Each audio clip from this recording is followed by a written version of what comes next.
Travis Wayne Goodsell. One more video before I go to bed.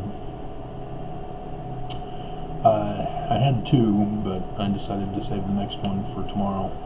I had planned today to do a new technique for videos. I got company today, so I will do it tomorrow, or attempt it tomorrow. We'll see how it goes. This one, however, I should have gotten the site up for you. Doctrine and Covenants Code Names is the search, and it's under Wikipedia's list of code names in the Doctrine and Covenants. For those of you who don't know, the original 1835 edition of the Doctrine and Covenants used code names for certain people and places.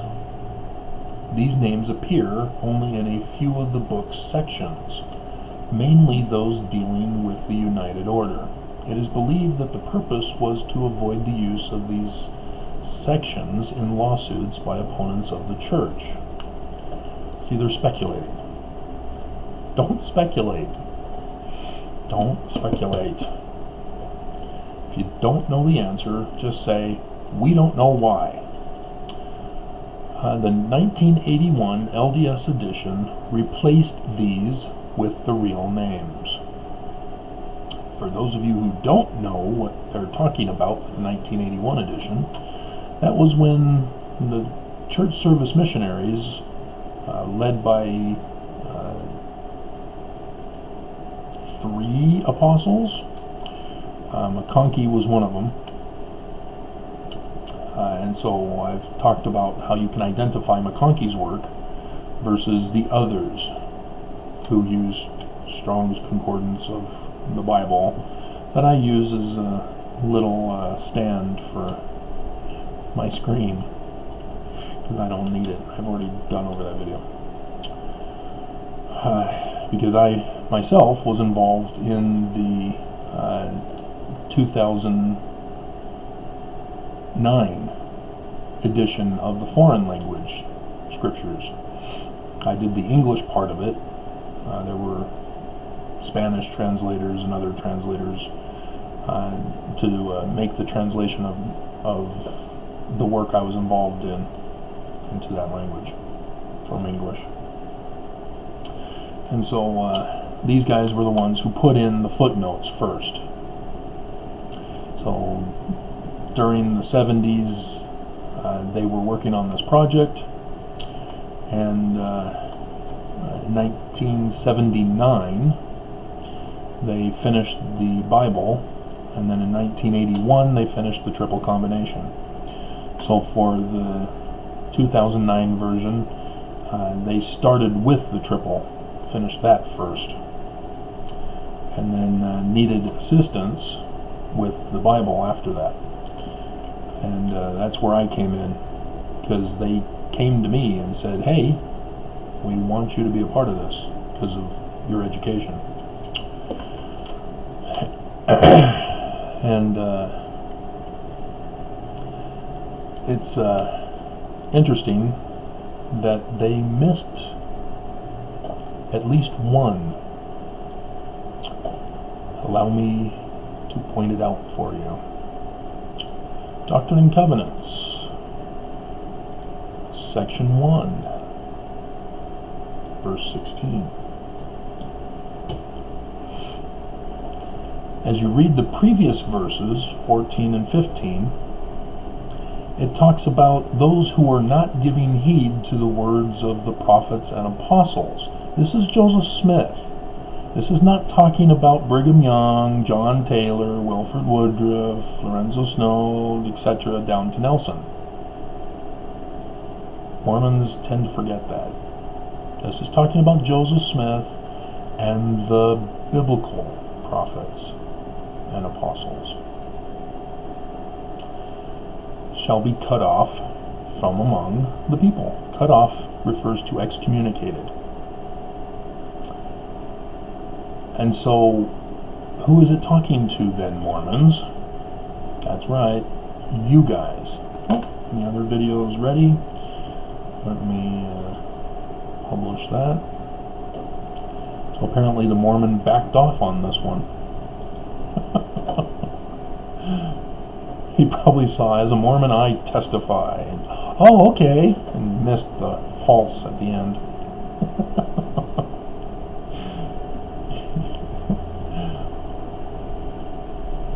And so, if you also read in verse 15, it's talking about those who are cut off from among the people, who are not hearing the voice of the Lord, or the voice of the servants, or giving heed to the words of the biblical prophets and apostles.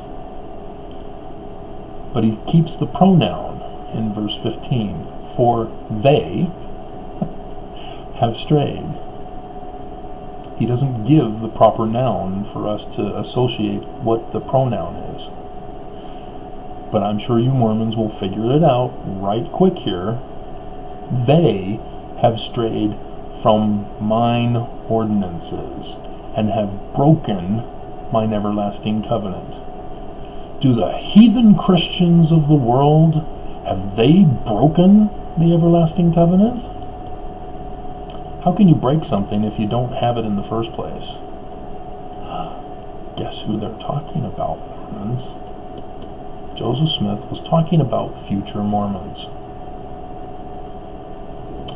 So here we go to the word that didn't get decoded. 16. They seek not the Lord. Again with the plural. Who is this they? To establish his righteousness, but every man walketh in his own way. They're still referring to they. After the image of his own God. Mormons? What?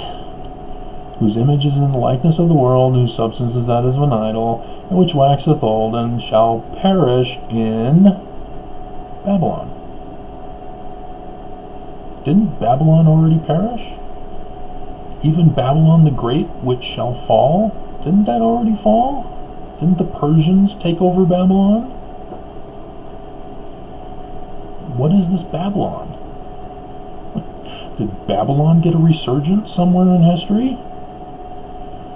Are you going to tell me that it's referring to Iraq and that Joseph Smith was just wrong in calling it Babylon?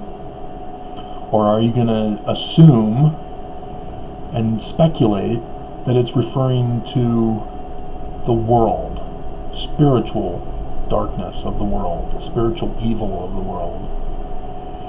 No. It's a code word, like the others in the Doctrine and Covenants in 1835. And so,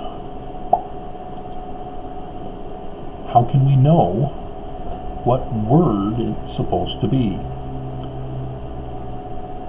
Okay. The picture finally showed up.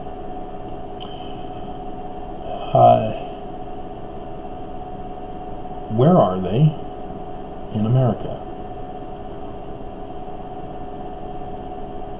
Where was the Book of Mormon supposedly found in America? Who was the Book of Mormon talking to? Americans. What is the warning? And who is the warning to? Americans. So you catching on to what the code for Babylon is? That's right. America. America shall perish. Or let me go back to it here and put in America for Babylon.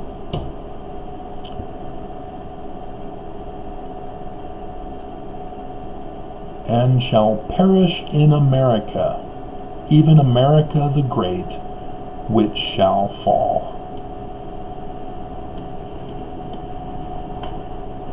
Isn't that interesting? Change. So then we need to ask ourselves, if they were using codes for the Doctrine and Covenants, for names and places, and all these critics are saying that the Book of Mormon was plagiarized, that it's not an actual history of the American people, do you think that maybe the names and the places that were referred to are also coded? That Nephi, Laman, Lehi, Jacob the king, in the last days before the coming of Jesus to the Americas, Samuel the Lamanite, the Nephi who is made the ruler by Jesus when he comes. Because Jesus comes, but he doesn't stay to be the King of Kings for the period of peace.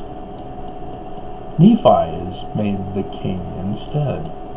Just like Nephi in the beginning of the book is made the king over his brother in the New Jerusalem, the promised land of America.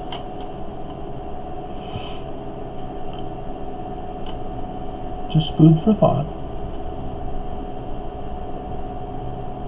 Oops, you gotta have the video up to click out.